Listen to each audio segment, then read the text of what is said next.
ఆహారం world news ఇప్పుడు చూద్దాం.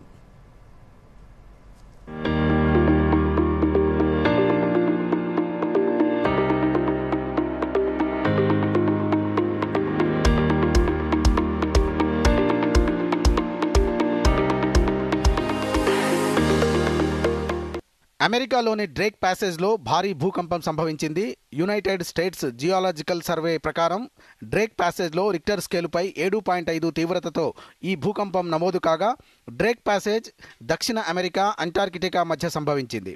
అయితే ఈ భూకంపంలో ఎలాంటి ప్రాణ నష్టం జరగలేదని తెలుస్తుంది. సమాచారం ప్రకారం అర్జెంటీనా ఉషియాకు 700 కిలోమీటర్ల దూరంలో ఈ భూకంపం సంభవించింది. విదేశాంగ మంత్రి ఎస్ జయశంకర్ 3 రోజుల రష్యా పర్యటనలో భాగంగా గురువారం మాస్కోలో రష్యా అధ్యక్షుడు వ్లాదిమిర్ పుతిన్తో సమావేశమయ్యారు. ఈ భేటీకి ముందు ఆయన రష్యా విదేశాంగ మంత్రి సెర్గీ లావ్రోవ్తో విస్తృత చర్చలు జరిపారు. ఈ సమావేశంలో రాజకీయ సంబంధాలు, వాణిజ్యం, ఆర్థిక సహకారం, పెట్టుబడులు, రక్షణ, టెక్నాలజీ, సాంస్కృతిక అంశాలపై చర్చలు జరిగాయి. రెండో ప్రపంచ యుద్ధం తర్వాత ప్రపంచంలో భారత్, రష్యా సంబంధాలు అత్యంత స్థిరమైనవని లావ్రోవ్తో జరిగిన సంయుక్త మీడియా సమావేశంలో జయశంకర్ పేర్కొన్నారు. జయశంకర్ 3 రోజుల రష్యా పర్యటనలో భాగంగా 26వ భారత్ రష్యా వాణిజ్య, ఆర్థిక, వైజ్ఞానిక, సాంకేతిక, సాంస్కృతిక సహకారం కోసం ఏర్పాటు చేసిన సంయుక్త కమిషన్ IRIGC టెక్ సమావేశానికి సహాధ్యక్షత వహించారు. తర్వాత మాస్కోలో జరిగిన భారత్ రష్యా వ్యాపార ఫోరంలో ప్రసంగించారు. శ్రీలంక మాజీ అధ్యక్షుడు రనిల్ విక్రమసింఘేను కొలంబోలో criminal investigation department CID arrest చేసింది. అతను అధ్యక్ష పదవిలో ఉండగా యునైటెడ్ కింగ్డమ్ పర్యటన కోసం ప్రజానిధులను దుర్వినియోగం చేశారనే ఆరోపణలపై విచారణకు హాజరైన తర్వాత ఈ అరెస్టు జరిగింది. రనిల్ విక్రమసింఘే 2022 నుండి 2024 వరకు శ్రీలంక అధ్యక్షుడిగా ఉన్నారు. అలాగే 2023 సెప్టెంబర్లో వోల్వోర్ హాంప్టన్ యూనివర్సిటీలో అతని భార్య ప్రొఫెసర్ మైత్రి విక్రమసింఘే PhD గ్రాడ్యుయేషన్ వేడుకకు హాజరయ్యేందుకు ప్రభుత్వ నిధులను వినియోగించారా లేదా అనే దానిపై కూడా దర్యాప్తు జరుగుతోంది.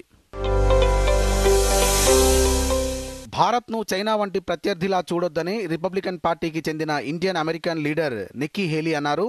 విలువైన భాగస్వామిగా పరిగణించాలని సూచించారు. భారత్తో సంబంధాలు క్షీణిస్తున్న వేళ వాటిని సరిదిద్దడానికి అమెరికా చర్యలు చేపట్టాలని అన్నారు. బుధవారం న్యూస్ వీక్ మ్యాగజైన్కు నిక్కీ హేలీ ఓ కాలం రాశారు. చైనాను అధిగమించడం, బలప్రయోగం ద్వారా శాంతిని సాధించడం కంటే భారత్ అమెరికా సంబంధాలను తిరిగి పట్టాలెక్కించడంపైనే అమెరికా దృష్టి సారించాలని కోరారు. భారత్తో సంబంధాలను నాశనం చేసుకోవడం వ్యూహాత్మక విపత్తు అవుతుందని అన్నారు. గత కొన్నేళ్లుగా భారత్ చైనా మధ్య అపరిష్కృతంగా ఉన్న సరిహద్దు సమస్య విషయంలో కీలక పరిణామం చోటు చేసుకుంది. చైనా విదేశాంగ మంత్రి వాంగ్ యీ భారత్లో పర్యటించారు.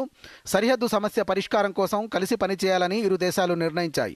బోర్డర్ డీలిమిటేషన్కు ముందస్తు పరిష్కారం కోసం నిపుణుల బృందాన్ని ఏర్పాటు చేయాలని ఇండియా, చైనా సూత్రప్రాయంగా నిర్ణయించాయి.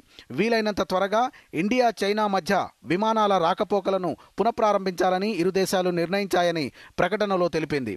అలాగే కైలాస పర్వతం, మానస సరోవర్ యాత్రను కూడా పునరుద్ధరించాలని చైనా, భారత్ సూత్రప్రాయంగా నిర్ణయం తీసుకున్నాయని వెల్లడించింది.